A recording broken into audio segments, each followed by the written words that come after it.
ഞാൻ പറഞ്ഞു വരുന്നത് നമ്മുടെ ജീവിതത്തിന്റെ മാർഗരേഖ ഖുർആനാണ്. നാം എങ്ങനെ ജീവിക്കണം, എങ്ങനെ ജീവിക്കരുതെന്ന് നമ്മളോട് പഠിപ്പിക്കുന്നത് ഖുർആനാണ്.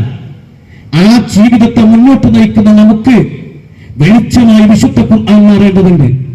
ഹുദൽ ലിന്നാസ്, അത് മനുഷ്യ സമൂഹത്തിന്റെ സന്മാർഗദർശകമാണ്. ലിതുഖ്രിജന്നാസ മിനൽ ളുലുമാത്തി ഇലൻ നൂർ, സകലമായ ഇരുട്ടുകളിൽ നിന്നും മനുഷ്യനെ വെളിച്ചത്തിലേക്ക് നയിക്കുന്ന, മനുഷ്യനെ സൃഷ്ടിച്ച സൃഷ്ടാവായ അല്ലാഹുവിന്റെ വേദഗ്രന്ഥമാണ് വിശുദ്ധ ഖുർആൻ. ആ ഖുർആൻ നമ്മുടെ കയ്യിലുണ്ട് എന്നതാണ് നമ്മുടെ കരുത്ത്. ആ ഖുർആൻ നമ്മുടെ പക്കലുണ്ട് എന്നതാണ് നമ്മുടെ കരുത്ത്. മുസ്ലിം സമുദായത്തിന് എന്തൊക്കെ പോരൽ സംഭവിച്ചാലും, എന്തൊക്കെ ന്യൂനതകൾ സംഭവിച്ചാലും, അവർക്ക് ഭൗതികമായ എന്തൊക്കെ നഷ്ടങ്ങൾ സംഭവിച്ചാലും, ഒരു പോരലുമേൽക്കാത്ത വിശുദ്ധ ഖുർആൻ മുസ്ലിം സമൂഹത്തിന്റെ പക്കലുണ്ട് എന്നത് ഏത് ഘട്ടത്തിലും മുസ്ലിം സമൂഹത്തിന് ആർജവത്തോടുകൂടി ലോകത്തിന്റെ മുമ്പിൽ എഴുന്നേറ്റ് നിൽക്കാനുള്ള കരുത്താണ് എന്ന് നമ്മൾ മനസ്സിലാക്കേണ്ടതുണ്ട്. നാം ആലോചിച്ചു നോക്ക്, അമ്പിയാക്കന്മാർക്ക് ലഭിച്ചതായിരുന്നു മോചിതത്തുകൾ. മൂസാ നബി അലൈഹിസ്സലാമിന് വടിയിട്ടാൽ പാമ്പാകുമായിരുന്നു. ഈസാ നബി അലൈഹിസ്സലാമിന് വെള്ളപ്പാണ്ടുള്ള രോഗികളെയും കുഷ്ഠരോഗികളെയും രോഗം മാറ്റാനുള്ള സിദ്ധി ലഭിച്ചു. മുഹമ്മദ് മുസ്തഫ സല്ലല്ലാഹു അലൈഹി വസല്ലം തിരുമേനിക്ക് ലഭിച്ച മോചിതത്തായിരുന്നു വിശുദ്ധ ഖുർആൻ. അഥവാ ആ വിശുദ്ധ ഖുർആൻ മറ്റ് അമ്പിയാക്കന്മാർക്കൊക്കെ ലഭിച്ച മോചിതത്തുകൾ അവരുടെ വഫാത്തോടുകൂടി അവസാനിച്ചെങ്കിൽ, മുഹമ്മദ് മുസ്തഫ സല്ലല്ലാഹു അലൈഹി വസല്ലം തിരുമേനിക്ക് ലഭിച്ച വിശുദ്ധ ഖുർആൻ അതിനേക്കാൾ പ്രോജ്വലമായി, അതിനേക്കാൾ ശക്തമായി എന്റെയും നിങ്ങളുടെയും കയ്യിലുള്ള മോചിതത്താണ് എന്ന് നമ്മൾ മനസ്സിലാക്കണം. നാം എന്താ ഖുർആനിനെ കുറിച്ച് മനസ്സിലാക്കിയത്? ആധുനിക ലോകത്തെ ഈ എല്ലാ സംവിധാനങ്ങളുമുള്ള കാലഘട്ടത്തില് വിശുദ്ധ ഖുർആൻ ഒരു പോറകമേൽക്കാതെ നിൽക്കുകയാണ്. അതിന്റെ ഒരായത്തുകളും അപ്രസക്തമായിട്ടില്ല, അതിന്റെ ഒരായത്തുകളും ന്യൂനതകളുള്ളതായിട്ടില്ല. അത് പറയുന്നതും അത് സമൂഹത്തിന്റെ മുമ്പിൽ സമർപ്പിച്ചതും അക്ഷരം പ്രതി വളരെ കൃത്യമായി ലോകത്തിന്റെ മുമ്പിൽ നിൽക്കുകയാണ്. ആ വിശുദ്ധ ഖുർആൻ നമ്മുടെ കയ്യിലില്ലേ? ലോകത്തിന് വെളിച്ചം പകരേണ്ടത് നമ്മളല്ലേ? ലോകം ഇരുട്ടിൽ തപ്പുമ്പോ ആ ഇരുട്ടുകളിൽ നിന്ന് അവരെ വെളിച്ചത്തിലേക്ക് നയിക്കേണ്ടത് ഖുർആനിന്റെ വാഹകരെന്ന നിലക്ക് യഥാർത്ഥത്തിൽ നമ്മളല്ലേ? ആ നമ്മൾ ഈ ഖുർആനിനെ കെട്ടിപ്പൂട്ടി വെച്ചാൽ നമ്മൾ മനസ്സിലാക്കണം, അല്ലാഹുവിന്റെ മുന്നിൽ നാം ഏറ്റവും വലിയ കുറ്റക്കാരായിരിക്കും.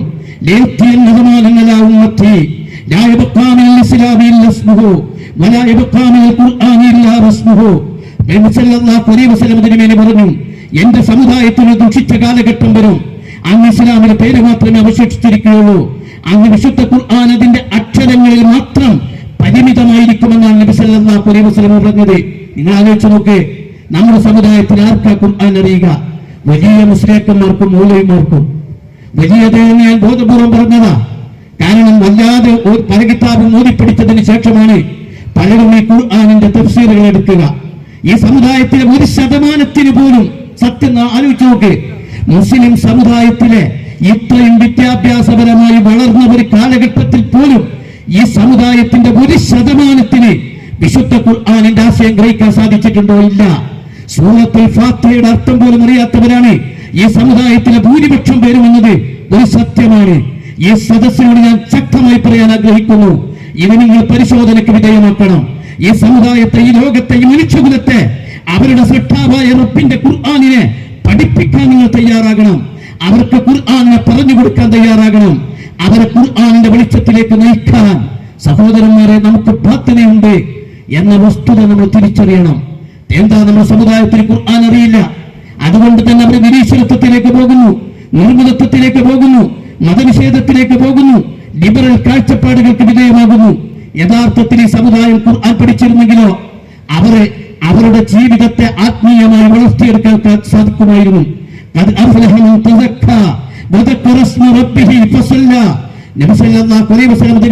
വിശുദ്ധ ഖുർആൻ ആര് തന്റെ നഫ്സിനെ വിശുദ്ധീകരിച്ചു അവര് വിജയിച്ചു. അതുപോലെ തന്നെ വിശുദ്ധ ഖുർആൻ മറ്റൊരു ഭാഗത്ത് പറഞ്ഞത് ആര് ആത്മാവിനെ ശുദ്ധീകരിച്ചുവോ അവര് വിജയിച്ചു, ആരതിനെ ഇകഴ്ത്തിയോ പരാജയപ്പെട്ടു. സഹോദരന്മാരെ, ഖുർആൻ ഓതി തീർത്ത കിതാബല്ല, ഖുർആൻ ജീവിച്ചു തീർത്ത കിതാബാണ്. നല്ല മനസ്സിലാക്കണം, ഈ വിശുദ്ധ ഖുർആൻ ആരെങ്കിലും പാരായണം ചെയ്ത് അവസാനിപ്പിച്ച കിതാബല്ല. ലോകത്ത് ജീവിച്ചു തീർത്ത, ലോകത്ത് മാറ്റങ്ങൾ സൃഷ്ടിച്ച, ലോകത്ത് വിപ്ലവമുണ്ടാക്കിയ ജീവിച്ചു തീർത്ത കിതാബാണ് വിശുദ്ധ ഖുർആൻ. ഖുർആനിന്റെ ഓരോ ആയത്തുകൾ ഇറങ്ങുമ്പോഴും അത് സമൂഹത്തിൽ പരിവർത്തനങ്ങൾ സൃഷ്ടിച്ചിരുന്നു. മുഴു മദ്യപാനികളും മുഴു തമ്മാടികളും എല്ലാ വൃത്തികേടുകളും ചെയ്ത അങ്ങേയറ്റത്തെ പടികേടിൽ കഴിഞ്ഞൊരു ജനതയെ يتلو عليهم آياته ويزكيهم ويعلمهم الكتاب والحكمة وإن كانوا من قبل لفي ضلال مبين. അവരെ വേദം പഠിപ്പിച്ച്, അവരെ സംസ്കാരം പഠിപ്പിച്ച്, അവരെ വേദത്തിന്റെ അടിസ്ഥാനത്തിൽ ഒരു ഉത്കൃഷ്ടമായ സമൂഹമാക്കി പ്രവാചകൻ മാറ്റിയെടുക്കുകയായിരുന്നു. അതിന് പ്രവാചകന്റെ കയ്യിലുണ്ടായിരുന്ന ടൂള് അത് ഖുർആനായിരുന്നു. ഖുർആൻ അനുസരിച്ച് അവരെ മാറ്റിയെടുക്കുകയായിരുന്നു. മദ്യപാനികളെ പാതിരാക്ക് പോലും മദ്യം കഴിക്കാത്തവരായി അല്ലാഹുവിന്റെ റസൂല് മാറ്റിയെടുത്തു. ഒട്ടകത്തിന്റെ കയറിന് വേണ്ടി തല്ലുപിടിച്ചവരെ മുന്നിൽ പോകുന്ന കുതിരയുടെ കാലിൽ പിന്നിൽ വന്നവന്റെ കുതിര ചവിട്ടി എന്നതിന്റെ പേരിൽ പതിറ്റാണ്ടുകൾ യുദ്ധം ചെയ്ത സമൂഹത്തെ കൊണ്ട് ആ യുദ്ധത്തിന്റെ ഘട്ടത്തിൽ അവസാനം ഒരു തുള്ളി വെള്ളത്തിന് വേണ്ടി അവസാനത്തെ ഇവർക്ക് വെള്ളത്തിന് വേണ്ടി വെള്ളം ചോദിക്കുമ്പോൾ, അപ്പുറത്തുനിന്ന് വെള്ളം ചോദിക്കുമ്പോൾ അങ്ങോട്ട് പോകാൻ പറയുന്ന, വീണ്ടും മാകെന്ന് കേൾക്കുമ്പോൾ അങ്ങോട്ട് പോകാൻ പറയുന്ന, തന്റെ സഹോദരന് വേണ്ടി താൻ ആഗ്രഹിക്കുന്ന അവസാന തുള്ളി വെള്ളം പോലും തന്റെ സഹോദരന് കൊടുക്കാൻ പഠിപ്പിക്കുന്ന ഒരു മാറ്റം സൃഷ്ടിച്ച ഗ്രന്ഥമാണ് വിശുദ്ധ ഖുർആൻ. ഈ വസ്തുത നമ്മൾ തിരിച്ചറിയണം. ഖുർആനാണ് ഈ ലോകത്ത് മാറ്റങ്ങൾ ഉണ്ടാക്കിയത്. ആ ഖുർആന്റെ പ്രസക്തി ഇന്നുമുണ്ട്. ഈ സമൂഹത്തിന് ആത്മീയമായ ഉത്കൃഷ്ടമായ അവസ്ഥ നൽകല് ഈ സമൂഹത്തിന് ഖുർആനാണ് ചെയ്തത്. നോക്കിയേ, ആ ആത്മീയതയും ആ ജീവിത ഉത്കൃഷ്ടതയും നഷ്ടപ്പെട്ടതിന്റെ പേരിൽ ഇന്ന് സമൂഹത്തിൽ എല്ലാ തിന്മകളും നിറഞ്ഞാടുകയാണ്. മദ്യപാനം പെരുകുകയാണ്, ലഹരി മരുന്നുകൾ പെരുകുകയാണ്. ഇയാൾ തന്നെയാണ് സൈക്കോളജിസ്റ്റ് പറഞ്ഞത്, പുതിയ കുട്ടികൾ കഴിക്കുന്ന ലഹരി മരുന്ന് ചികിത്സിക്കാൻ പോലും പറ്റുന്നില്ല. നമ്മുടെ കുട്ടികൾ വലിയ വലിയ പട്ടണങ്ങളിൽ പഠിക്കാൻ വേണ്ടി പോകുന്നു, പുത്രന്റെ ജീവിതത്തിലേക്ക് പോവുകയാണ്. അവർക്ക് കരുത്തായ അല്ലാഹുവിനുള്ള വിശ്വാസം വേണം. അവരുടെ കയ്യിൽ നിങ്ങൾ ഖുർആനിനെ കൊടുക്കണം. ആരുമില്ലാത്തടത്ത് അവർ ഖുർആനിനെ വായിക്കണം. ഖുർആൻ അവരുടെ ജീവിതത്തിന് വഴികാട്ടിയാകണം. ലണ്ടനിലും കാനഡയിലും ഹൈദരാബാദിലും ഡൽഹിയിലുമൊക്കെ നമ്മുടെ കുഞ്ഞുങ്ങൾ പോകുമ്പോൾ അവരുടെ കയ്യിൽ അല്ലാഹുവിന്റെ ഖുർആൻ കൊടുക്കാൻ കഴിയണം. അവരോട് ഇഷ്ടമായി പഠിപ്പിക്കണം.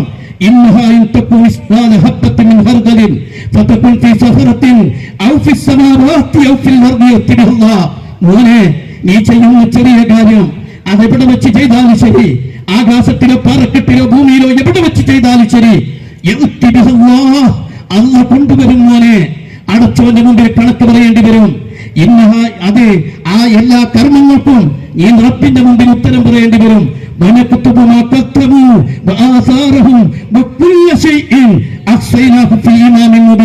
നീ ചെയ്യുന്ന എല്ലാ കാര്യങ്ങളും അതിന്റെ അനന്തര ഫലങ്ങളും സകലതും അല്ലാഹ് വ്യക്തമായ പ്രമാണത്തിൽ രേഖപ്പെടുത്തുകയാണ്.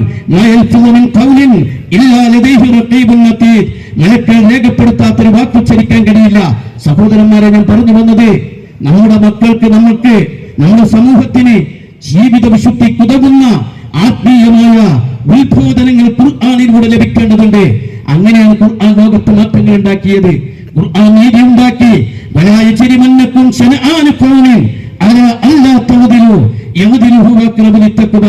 തത്വം പറയുക മാത്രമല്ലല്ലോ, നിങ്ങൾ സൂറത്തുൻ നിസാ പഠിച്ചിട്ടില്ലേ? ഒരു മുസ്ലിം ഒരു ദുർബല നിമിഷത്തിൽ ഒരു പടയെങ്കി മോഷ്ടിച്ചു. ആ മോഷ്ടിച്ച പടയെങ്കി കണ്ടുപിടിക്കുമെന്നെത്തിയപ്പോൾ ഒരു ജൂതന്റെ വീട്ടിൽ കൊണ്ടുപോയി വെക്കാൻ അവർ ഗൂഢാലോചന നടത്തി. അങ്ങനെ ജൂതന്റെ വീട്ടിൽ കൊണ്ടുപോയി വെച്ചു. പ്രവാചകൻ ജൂതനെ പ്രതിയാക്കിയപ്പോഴാണ് അല്ലാഹു തആല ആയത്തുകൾ അവതരിപ്പിച്ചത്. സ്വന്തത്തോട് ആത്മവചന നടത്തുന്ന ആളുകൾക്ക് വേണ്ടി പ്രവാചകനെ താങ്കൾ ബാധിക്കേണ്ട.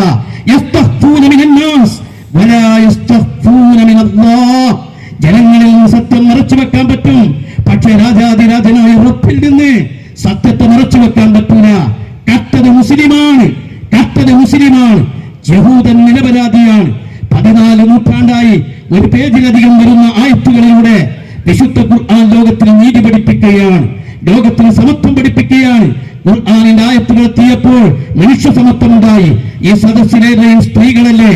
ഞാൻ ഒരു വാക്കും കൂടി ചേർത്ത് പറയട്ടെ, നിങ്ങളേറെ കടപ്പെട്ടത് ഖുർആനിനോടാണ്. നിങ്ങളുടെ യശസ്സ് ഉയർത്തിയത് ഖുർആനാണ്. നിങ്ങൾക്ക് വസ്ത്രം നൽകിയത് ഖുർആനാണ്. നിങ്ങൾക്ക് ആദ്യമായി സ്വത്ത് നൽകിയത് ഖുർആനാണ്. നിങ്ങൾക്ക് വിവാഹമോചനാധികാരം നൽകിയത് ഖുർആനാണ്. നിങ്ങൾക്ക് വിദ്യാഭ്യാസത്തിന്റെ സ്വാതന്ത്ര്യം നൽകിയത് വിശുദ്ധ ഖുർആനാണ്. ഖുർആൻ അത് നൽകിയിട്ടും നിങ്ങൾ ജീവിക്കുന്ന നാട്ടിൽ മാറിമറക്കാൻ അവകാശമില്ലാത്തവരായിരുന്നു സ്ത്രീകൾ. ഖുർആൻ 1.5 സഹസ്രാബ്ദം മുമ്പ് അത് നൽകിയിട്ടും ജീവിതത്തിന്റെ ഒരവസരങ്ങളും സ്വാതന്ത്ര്യത്തിന്റെ ഒരവസരവും കിട്ടാതെ അങ്ങേയറ്റം പതിത്തം കൽപ്പിക്കപ്പെട്ട അഭിശപ്ത ജനവിഭാഗമായിരുന്നു സ്ത്രീകൾ. നിങ്ങളെ ചരിത്രത്തിന്റെ താളുകളിൽ ഉയർത്തിയത് ഖുർആനാണ്. ഞാൻ നേരത്തെ ജമാൽ സാഹിബ് സൂചിപ്പിച്ചപ്പോൾ ഞാൻ വിശ്വസിച്ചു, യഥാർത്ഥത്തിൽ സ്ത്രീകൾ തന്നെയാണ് ഖുർആനിലൂടെ മുന്നോടിക്കേണ്ടത്. ഇന്നും സ്ത്രീകൾക്ക് എല്ലാ അവസരങ്ങളും കൊടുത്തത് ഖുർആനാണ്. നിങ്ങൾ ഖുർആനിനെ കയ്യിലെന്തണം, നിങ്ങളുടെ കുട്ടികളെ ഖുർആൻ പഠിപ്പിക്കണം, നിങ്ങളുടെ സമൂഹത്തെ ഖുർആൻ പഠിപ്പിക്കണം. അവർക്ക് നന്മയുടെ നല്ല നല്ല പാഠങ്ങൾ അവരുടെ ഹൃദയത്തിലേക്ക് കൊണ്ടുവരാൻ ശ്രമിക്കണം. ഞാൻ ദീർഘിപ്പിക്കുകയല്ല സഹോദരന്മാരെ, നമ്മൾ ഖുർആൻ പഠിക്കാൻ ഈ മജ്‌ലിസിൽ വെച്ച് നിങ്ങൾ തീരുമാനിക്കണമെന്നാണ് എനിക്ക് പറയാനുള്ളത്. നിങ്ങൾ പക്ഷെ പഠിക്കുന്നവരായിരിക്കും, നിങ്ങൾ മറ്റുള്ളവരെ പഠിപ്പിക്കുമെന്ന് തീരുമാനിച്ചോ അത് നിങ്ങൾക്ക് വഴിയൊരുക്കി തരും. നിങ്ങൾ തീരുമാനിക്കണം, ഞാൻ എന്റെ സമുദായത്തെ ഖുർആൻ പഠിപ്പിക്കുമെന്ന് തീരുമാനിച്ചോ അല്ലാഹു തആല നിങ്ങൾക്ക് വഴിയൊരുക്കി തരും. നമ്മുടെ മക്കളെ, നമ്മുടെ കുട്ടികളെ, നമ്മുടെ ഇണകളെ, നമ്മുടെ ബന്ധുക്കളെ, നമ്മുടെ അയൽവാസികളെ നമ്മൾ ഖുർആൻ പഠിപ്പിക്കുക, നമ്മുടെ സമൂഹത്തെ ഖുർആൻ പഠിപ്പിക്കുക, ഖുർആനിലേക്ക് അവരെ കൊണ്ടുവരിക. ഇന്നെന്താ അവർ ചെയ്യുന്നത്? അർത്ഥമറിയാതെ ഇങ്ങനെ ഓതുകയാണ്. ഖുർആന്റെ ഹൃദയം എന്ന് പറയുന്ന യാസീൻ സൂറത്തിന്റെ അർത്ഥം പോലും ഈ സമുദായത്തിന് അറിയില്ല. അവര് എന്തായി പറയുന്നത് എന്ന് മനസ്സിലാക്കുന്നില്ല. നിങ്ങളൊന്ന് ആലോചിച്ച് നോക്കേ.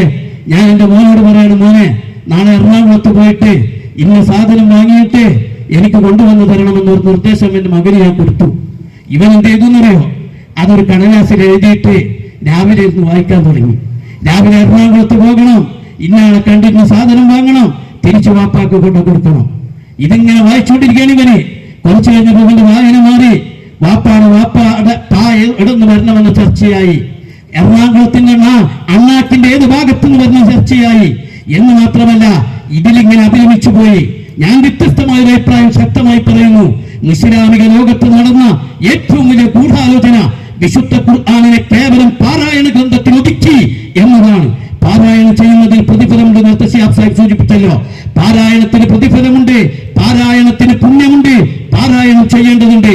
പക്ഷേ മുസ്ലിം സമുദായത്തിന് കൂലി കിട്ടാനും മുസ്ലിം സമുദായത്തിന് പ്രതിഫലം കിട്ടാനും വേണ്ടി ഓതാൻ തന്ന കിതാബല്ല ഖുർആൻ. മനുഷ്യ സമൂഹത്തിന് ജീവിക്കാൻ തന്ന കിതാബാണ് ഖുർആൻ. ആ ഖുർആൻ ഇറങ്ങുമ്പോ ഹൃദയം ഈമാൻ വർദ്ധിക്കണം, ഹൃദയം പ്രകമ്പിതമാകണം. കാരണം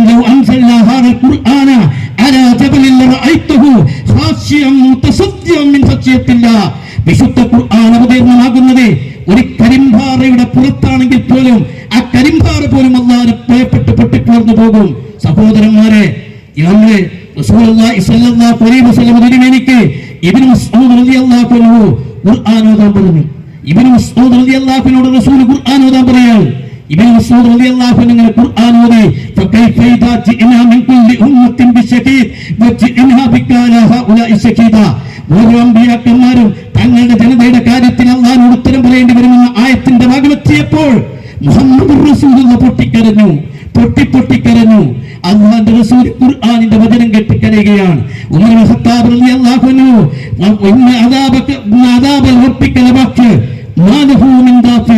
ഈ ആയത്തൊരു വീട്ടിന്റെ അകത്തുനിന്ന് കേട്ടപ്പോ ബോധരഹിതനായി വീണു. ഞാനൊരു ഗ്രന്ഥത്തിൽ വായിച്ചത് 20 ദിവസം പരിപിടിച്ചു കിടന്നു എന്നാണ്. മരണവക്കം വരെ എത്തി എന്ന് ചില ചരിത്രകാരന്മാർ എഴുതുന്നു. ഒന്നുമല്ല, അല്ലാഹുവിന്റെ ശിക്ഷ സംഭവിക്കും, അതിനെ തടുക്കാൻ ഒരാൾക്കും കഴിയില്ല എന്ന ആയത്ത് കേട്ടപ്പോൾ ലോകത്തെ പിടിച്ചു കുലുക്കിയ ധീരനായ ഉമർ ഇബ്നു ഖത്താബ് ബോധരഹിതനായി വീണു എന്ന് നിങ്ങൾ മനസ്സിലാക്കണം. ഖുർആൻ പാരായണം ചെയ്താൽ പൊട്ടിക്കരയുന്ന വക്ക ആയിരുന്നു അബൂബക്കർ സിദ്ദീഖ് റളിയല്ലാഹു അൻഹു.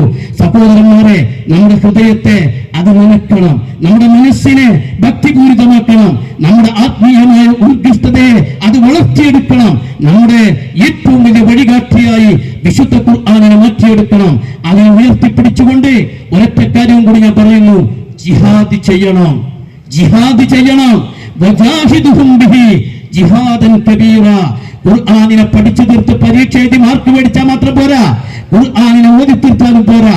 വജാഹിദുഹും ബിഹി ജിഹാദൻ കബീറ. വിശുദ്ധ ഖുർആനിനെ ഉയർത്തിക്കുടിച്ചുകൊണ്ട് ജിഹാദ് ചെയ്യണം. അഥവാ ഇരുട്ടിൽ തപ്പുന്ന ജനത്തിന് അല്ലാഹുവിന്റെ ദീനിന്റെ സന്ദേശം എത്തിക്കണം. ഇസ്ലാമിക പ്രസ്ഥാനങ്ങളുടെയും ഇസ്ലാമിക മാർഗങ്ങളുടെയും പിന്നിൽ അണിനിരന്ന പഠിപ്പിക്കാൻ നിങ്ങൾക്ക് കഴിയണം, അതിന് പ്രബോധനം ചെയ്യാൻ കഴിയണം.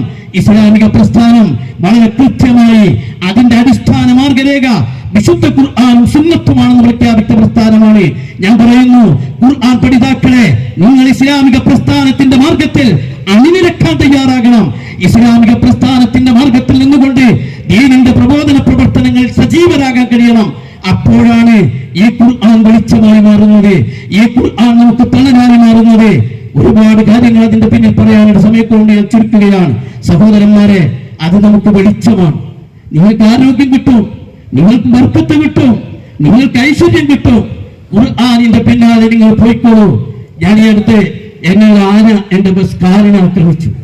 എനിക്ക് കിട്ടിയ മെസ്സേജുകളിൽ 99% ആളുകൾ അയച്ചതും വിളിച്ചതും അവരൊക്കെ പറഞ്ഞ ഒരൊറ്റ കാര്യം, എന്നെ പേടിപ്പിക്കുന്ന ഒരു കാര്യമായിരുന്നു. ഖുർആനിന്റെ തണലുണ്ടെങ്കിൽ ഉസ്താദെ ഒരിക്കലും ഒരാക്രമണം ഉണ്ടാവില്ല. എനിക്ക് അതിനുശേഷം പലപ്പോഴും ഉറക്കം കിട്ടിയിട്ടില്ല. ആനയുടെ ആക്രമണം എന്റെ മനസ്സിൽ തട്ടിയിട്ടേ ഇല്ല. പക്ഷെ അതിനുശേഷം വന്ന ആളുകളുടെ പ്രതികരണം എന്നെ അസ്വസ്ഥപൂരിതനാക്കുന്നു. കാരണം അത്രയും ആളുകൾ ഖുർആനിനെ വിശ്വസിക്കുന്നു. ഞാൻ പറയുന്നു, നമുക്ക് ആരോഗ്യം കിട്ടും, നമുക്ക് വെളിച്ചം കിട്ടും, നമുക്ക് തെളിച്ചം കിട്ടും. ആരൊക്കെ എന്തായാലും ശരി, അല്ലാഹു അക്ബർ. ഈ വിശുദ്ധ ഖുർആൻ കൊണ്ട് ഞങ്ങൾ ലോകത്തിന്റെ അജീജ ശക്തിയായി അല്ലാഹു അക്ബർ എന്ന കൊടിക്കൂറയ്ക്ക് കീഴിൽ ഞങ്ങൾ ലോകത്തിന് ഇസ്ലാമിനെ പ്രബോധനം ചെയ്യും. ആർത്തിരമ്പി വരുന്ന വമ്പിച്ച സൈന്യത്തിന്റെ മുന്നിൽ നിൽക്കുന്ന പേർഷ്യൻ സർവ്വസൈന്യാധിപൻ റുസ്താം ഒരിക്കൽ തന്റെ നേരിടാൻ വന്ന കൊച്ചു മുസ്ലിം സൈന്യത്തെ നോക്കിയിട്ട് പറഞ്ഞു, മുസ്ലിം സൈന്യത്തെ പരാജയപ്പെടുത്താനാവില്ല. കാരണം അവരുടെ പക്കൽ ജീവിക്കുന്ന ഖുർആനുണ്ട്. ജീവിക്കുന്ന ഖുർആനിനെ നമ്മൾ ഉയർത്തി കാണിക്കണം. ജിഹാദ് ചെയ്യണം. ആളുകൾ ഇരുട്ടിലാണ്, ആളുകൾ അന്ധകാരത്തിലാണ്, അന്ധവിശ്വാസത്തിലാണ്, നിർമ്മതത്വത്തിലും ലിബറൽ ചിന്താഗതിയിലുമാണ്, വിവരമില്ലായ്മയിലാണ്, നാശത്തിന്റെ ഗർത്തത്തിലാണ്. ഖുർആൻ ഉപയോഗിച്ച് വെളിച്ചം കാണിച്ചു കൊടുക്കണം. സ്വർഗത്തിലേക്കുള്ള വഴി കാണിച്ചു കൊടുക്കണം. ജീവിതത്തിന്റെ വെളിച്ചം കാണിച്ചു കൊടുക്കണം. ഈ ഖുർആൻ പഠിതാക്കൾക്ക് ഉറക്കം വരാൻ പാടില്ല, അവരലസരാകാൻ പാടില്ല. പഠിച്ച ഓരോ ആയത്തും ഇസ്ലാമിനും ഇസ്ലാമിക സമൂഹത്തിനും ഇസ്ലാമിക പ്രസ്ഥാനത്തിന്റെ മാർഗത്തിലൂടെ ഇസ്ലാമിക പ്രബോധന പ്രവർത്തനങ്ങളിൽ നിരതരാകാൻ, സജീവമായി രംഗത്ത് വരാൻ നിങ്ങളെല്ലാവരും പരിശ്രമിക്കണം. നമുക്കതിനൊക്കെ അല്ലാഹു സുബ്ഹാനഹു വ തആല തൗഫീഖ് നൽകട്ടെ എന്ന് ആത്മാർത്ഥമായി പ്രാർത്ഥിച്ചുകൊണ്ട് ഞാൻ എന്റെ വാക്കുകൾ അവസാനിപ്പിക്കുകയാണ്. റബ്ബന ആതിനാ ഫിദ്ദുനിയ ഹസന വഫിൽ ആഖിറതി ഹസനത വഖിനാ അദാബന്നാർ. അല്ലാഹുമ്മ ജഅൽ ഖുർആന ലിഖുലൂബിനാ ദിയാഅ വലിഅബ്സാരിനാ ജലാഅ വലിഅസ്ഖാമിനാ ദവാഅ ولذنوبنا مخفصا وعن النار مخلصا. ربنا آتنا في الدنيا حسنة وفي الآخرة حسنة وقنا عذاب النار. وآخر دعوانا أن الحمد لله رب العالمين. السلام عليكم ورحمة الله وبركاته.